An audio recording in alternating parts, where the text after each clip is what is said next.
உதயநிதியின் செயல்பாடுகளில் ஒரு உற்சாகமும் முன்னேற்றமும் இருப்பதாக உணர்கிறீர்களா? ஆமா சார், இது ரொம்ப நாளைக்கு அப்புறமா அவர் இப்படி மேடையில பேசுறாரு.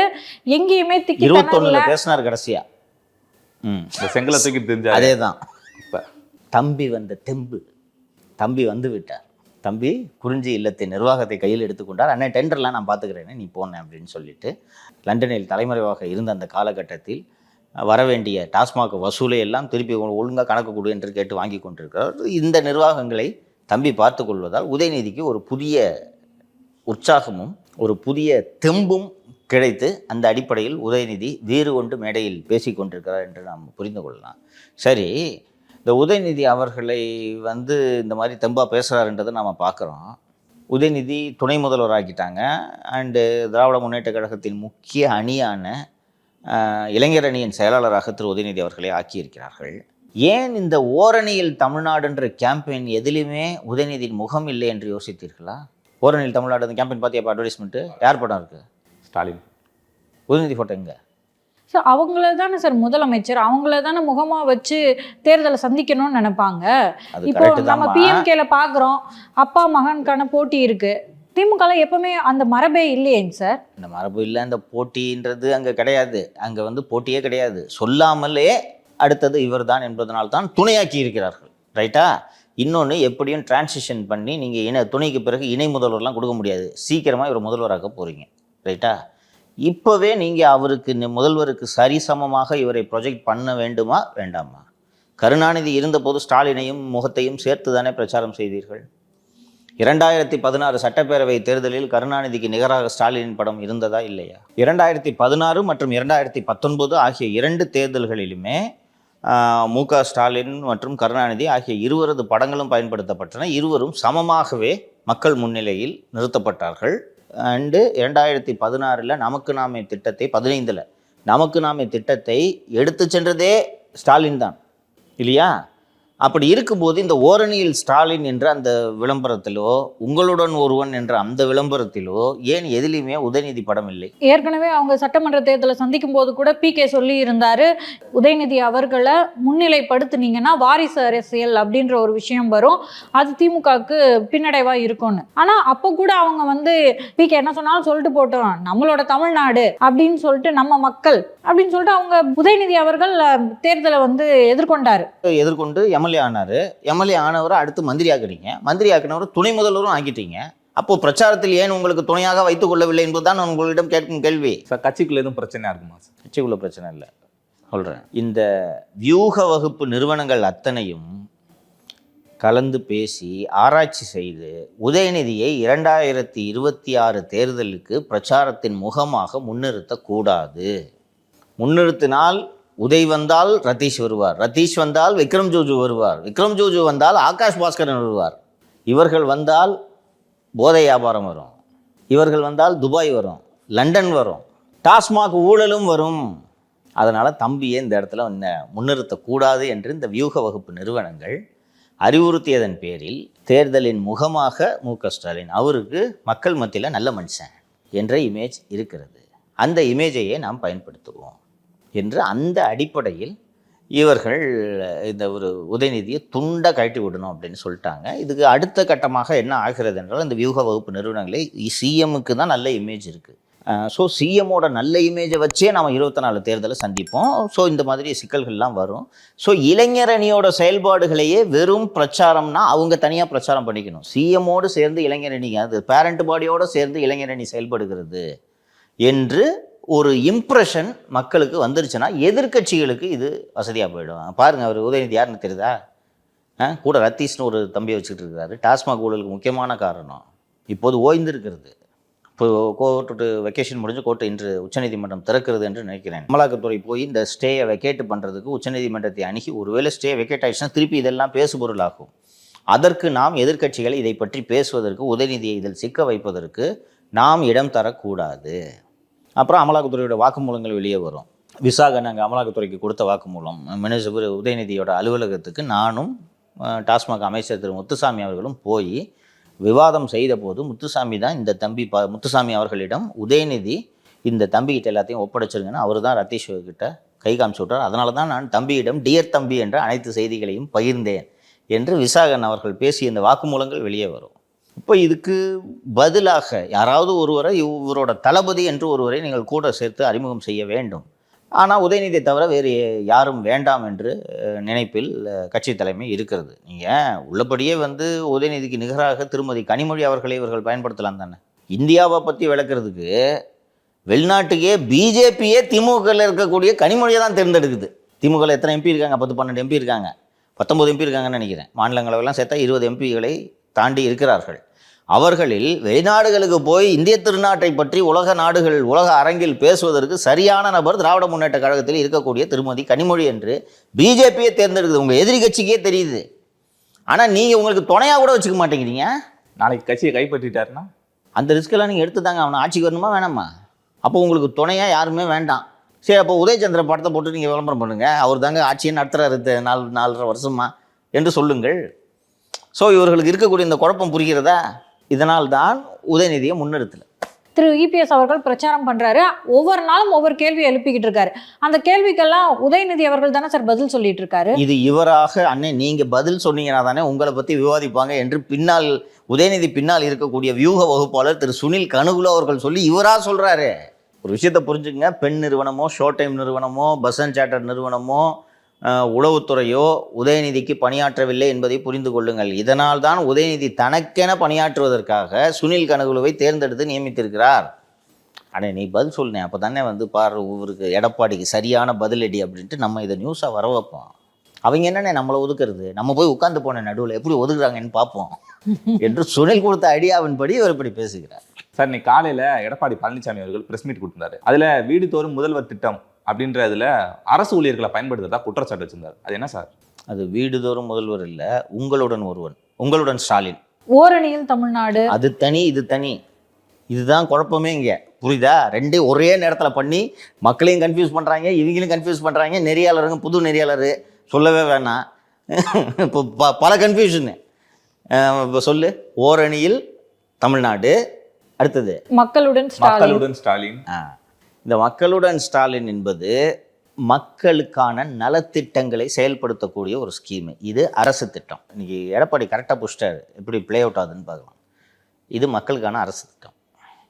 அதாவது நீங்கள் இப்போ ஒரு வீட்டில் குடியிருக்கிறீங்க, வீட்டில் உங்கள் அம்மாவோட இருக்கிற, இங்கே அந்த அரசு அலுவலர்கள், தன்னார்வலர்கள் என்று ஒரு குரூப்பை ரெடி பண்ணியிருக்காங்க. நாங்கள்லாம் வருவோம். இப்போ நான் அந்த குரூப்பில் இருக்கேன்னு வச்சுக்கோங்க, வருவோம். வந்துட்டு என்னம்மா உங்களுக்கு என்ன ஸ்கீம்லாம் வருது, எல்லாம் வருதா கரெக்டாக? மாதம் 1000 ரூபா வருதா? பையன் உங்கள் நான் முதல்வன் திட்டத்தில் படிக்கிறான பையன், ஸ்காலர்ஷிப் வருதா அப்போ அவனுக்கு? ரைட்டு, நம்பரை கொடு, ஓடிபி சொல்லு அப்படின்னு சொல்லிட்டாங்க. பக்கத்துலேயே இன்னொரு டீம் இருக்குது, அது ஓரணியில் தமிழ்நாடு. ஓடிபி இவங்ககிட்ட கொடுத்தா இந்த ஓடிபி இவங்ககிட்ட கொடுத்துட்றாங்க. இது நடந்துக்கிட்டு இருக்கு. இதில் தான் அந்த 1 கோடி பேரை சேர்த்ததா? அப்படி தான் பிடிச்சிட்டியா? அந்த 1 கோடி பேர் இணைந்தன நீ சொல்லு, நான் தெரியாமல் தான் கேட்குறேன். அவ்வளோ ஈஸியாக 1 கோடி பேரை சந்திச்சு, அது 16 நாள்ல சார், ஜூலை 1 திமுகவில் மெம்பர் ஆக்குறது அவ்வளோ ஈஸியா? திமுக கட்சிக்காரனே பண்ண முடியாதுப்பா அவ்வளோ ஈஸியா? எப்படி 1 கோடி ஓடிபி எப்படி வரும் உனக்கு? சார், அவங்க செஞ்ச நலத்திட்டம் அப்படி சார், அதனால மக்கள் தானா. அதுதான்ப்பா, உங்க அம்மா வாங்கிட்டு இருக்குன்னு வச்சுக்க, 1000 ரூபாய் வாங்கிட்டு இருக்குது உங்க அம்மா. போயிட்டு அம்மா 1000 ரூபாய் கரெக்டாக வருதாம்மா அப்படின்னு சொன்ன உடனே வருதுப்பா அப்படின்னு. எந்த மாதத்துலேருந்து வாங்குறீங்க? இந்த மாதிரி செப்டம்பர் 2022 23 வாங்குறப்பா, செப்டம்பர் 23 வாங்குறப்பா. அப்படியேம்மா ஓடிபி ஒரு ஓடிபி வருமா சொல்லுமான்னு உங்கள் அம்மா மைண்டில் என்ன ஓடும்? சரி, காசு வருது, அதுக்கு தான் கேட்குறாங்க போல. கொடுக்கலன்னா 1000 ரூபாய் நிப்பாட்டிடுவாங்க. தோணுமா தோணாதா? தோணுச்சு. உங்கள் அம்மா காட்டன் மில்லில் தானே வேலை செய்கிறாங்க. ஆமாங்க. என்ன நினைப்பாங்க சொல்லு? நீ என்ன திமுக மெம்பர் சேர்க்குறீ, எதுக்கு ஓடிபி கேட்கணும்? அம்மா கேட்பாங்களா? கேட்க உங்கள் அம்மா கேட்பாங்களா? 1000 ரூபாய் உரிமை தொகை வாங்கக்கூடிய பெண்கள் எந்த நிலையில் இருப்பார்கள்? இன்னொன்னு பாமரர்களுக்கு இதெல்லாம் கவனத்துல இருக்காரு சார். தம்பி சொன்ன மாதிரி கேக்குறாங்க, ஓடிபி கொடுப்போம், என்ட்ரி போடுப்போம் அந்த ஓடிபின்னு சொன்ன உடனே ஓரணியில் தமிழ்நாடு 1 கோடி பேர் இணைந்தன. இன்னைக்கு எடப்பாடி கரெக்டாக சொன்னார் சார். இந்த இதுக்கு அரசு ஊழியர்களை பயன்படுத்துகிறாங்களே அப்படின்னு சொல்லிட்டு கேட்டதுக்கு, ஆமாம் பயன்படுத்த தான் செய்வாங்க. அரசு அதிகாரிகள் கேட்டால் தானே நீங்கள் மொபைல் நம்பர் கொடுப்பீங்க, இல்லைன்னா எப்படி மொபைல் நம்பர் கொடுப்பீங்க? ஆமாம், அதுக்கு தான் கேட்குறாங்க. அதாவது ஒரு 10 வாலண்டியர் கட்சிக்காரன், அதில் ஒரு அரசு அதிகாரி, ஒரு வீடியோ லோக்கலில் விஓ யாராவது ஒருத்தர் கூப்பிட்டு போய்ட்றாங்க. அவரை போய் முன்னாடி நிறுத்திக்கிறது, அம்மா விஓம்மா வந்திருக்காருமா, ஓடிபி சொல்லுமா அப்படின்னு சொன்ன உடனே நீங்கள் ஓடிபிலாம் சொல்லி முடிச்சுட்டு நீங்கள் அந்த பக்கம் திரும்புகிற கேப்பில் ஓரணியில் தமிழ்நாடுன்னு ஸ்டிக்கரை ஒட்டிட்டு போயிடுவாங்க. ஆப்பில் என்ட்ரி போட்டுருவாங்க. இங்கே டேஷ்போர்டில் உட்காந்து மாட்டிட்டு போனாங்க. ஓகே, 1 கோடி சார், 1 கோடி ரீசார்ஜ் சார். எப்படி பண்ண முடியும்? இப்போ தெளிவான ஒரு கட்சிக்காரங்க வீடா இருக்குன்னு வைங்களேன், மாற்று கட்சிக்காரங்கன்னு அவங்க வந்து கொடுக்க மாட்டேன் அப்படி சொல்லிட்டு வம்பு பண்றாங்க அப்படின்னா அவங்களுக்கு தான் இந்த அரசு அலுவலர்கள். ஆமா, ஏடிஎம்கே அந்த வீடே ஏடிஎம்கே வீடுன்னு வச்சுக்கோங்க. அவங்ககிட்ட சொல்லவே மாட்டாங்க உங்களை உறுப்பினராக சேர்க்க போறோம். ஆமா, அதான் சொல்றேன். 1000 ரூபாய் வருதாம்மா, வருது, ரைட்டு, ஒரு ஓடிபி சொல்லுங்கன்னு சொன்ன உடனே அந்த 1000 ரூபாயை சரிபார்க்கிறதுக்கு அதிகாரிகள் வந்திருக்கிறார்கள். சரி, போன உடனே இப்போ அவங்க வீட்டை சிக்கர் ஓட்ட மாட்டாங்க. நீங்க இப்போ சிக்கர் ஓட்டு என்ன நீ ஸ்டாலின் படத்தை விட்டு போற என்று அவங்க காண்டாயிடுவாங்க. அவங்க கிட்ட வெறும் ஓடிபி. இந்த ஓரணியில் தமிழ்நாடு, உங்களுடன் ஸ்டாலின், இது ரெண்டுமே டேட்டா திருடுற வேலை. அதைத்தான் அவர் சொல்றாரு. புரியுதா? இதுல ஸ்டாலின் வேற பெருமிதம் வேற அடையிறாரு. அவருக்கு என்னப்பா எதை காமிச்சாலும் ஓஹோ அப்படியா பலே பலே அப்படின்ட்டு அவரு பாட்டுக்கு இருப்பாரு. ஒரு வேற உலகத்துல இருக்காருன்னு சொல்றேன்ல.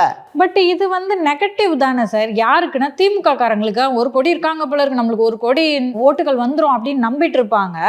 பார்த்தா எல்லாம் இதை மாதிரி ஃப்ராட் தனம் பண்ணி வாங்கினதுனால அது ஓட்டுக்கெல்லாம் கன்வெர்ட் ஆகாது. கன்வெர்ட் ஆகணும் அவங்க நம்புறாங்க, சக்ஸஸ்ஃபுல்லாக பண்ணிட்டோன்னு நம்புறாங்க. தலைமையை ஏமாத்திட்டு இருக்காங்க. ஏமாறுறதுக்குன்னே தலைமை தயாராக இருக்கும்போது உங்களுக்கு என்னமா பிரச்சனை? விவரமான ஆளாக இருந்தால் கூப்பிட்டு சொல்லுவாங்க, ஏய் 1 கோடி எப்படி சேர்த்த நீ, நான் விளையாடுறியா? கட்சி கூட்டத்தை கூப்பிட்டாலே எவனும் வரமாட்டேங்கிறான், நீ இன்னமும் 10 நாளில் 1 கோடி பேர் சேர்த்துட்டேன்ற நீ. அதில் பாதி பேர் ஏடிஎம்கே இருப்பான், அதில் இருக்கிற சின்ன பசங்க எல்லாரும் தான் நம்பர் கொடுத்துருப்பாங்க. அவன் பூரா விஜய்க்கு பின்னாடி நின்றுப்பான். இவங்க கூட நீ நம்பரை கொடு, இது பாருங்க சார் நம்பர் கரெக்டாக இருக்குது, ஓடிபி இருக்குது.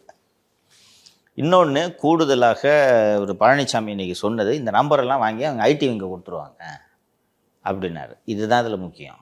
இந்த நம்பரை வாங்கி வாட்ஸ்அப் இருந்தால் வாட்ஸ்அப் இல்லைன்னா எஸ்எம்எஸ், வாட்ஸ்அப் இருந்துச்சுன்னா இன்னும் வசதி, எஸ்ன்னு போட்டு சூப்பர்மேன் படத்தை போட்டு, இது இந்த சூப்பர்மேன் தான் தமிழகத்தில் இருக்கக்கூடிய திராவிட மாடல் முதல்வர் அப்படின்னு சர்ன்னு ஸ்டாலின் மேலே பரப்பார். பார்த்தி அந்த வீடியோவை? இதுவும் வாட்ஸ்அப்புக்கு வரும். இவன் அம்மா பார்த்துட்டு ஓட்டு போடுமா? ஏய் நம்ம சிஎம்ஏ சூப்பர்மேன் உங்க அம்மா போடுவாங்க, குட்டி பசங்க போடுவாங்க, அவங்களுக்கு ஓட்டு இல்லை. ஓட்டு இல்லையே, சரியா? இதை இப்போ நீங்கள் சொல்கிறீங்க குட்டி பசங்க போடுவாங்கன்ட்டு, இதை கொண்டு போய் ஸ்டாலின் கிட்ட காட்டினா பிரமாதமாக இருக்கேன்னுவார். இப்போ அவரு குட்டி போய் என்ன தெரியுதா, அவ்வளோ நல்லவர், அவர் குதூகலிப்பார். யார் அதை பண்ணது, அவனுக்கு தலைமை நிலையத்தில் ஒரு பதவியை கொடுங்கன்னு வருது. இந்த மாதிரிலாம் சூப்பர்மேனாக நம்மளை காமிச்சா மக்கள் ஓட்டு போட்டுருவாங்க நம்புறாரு.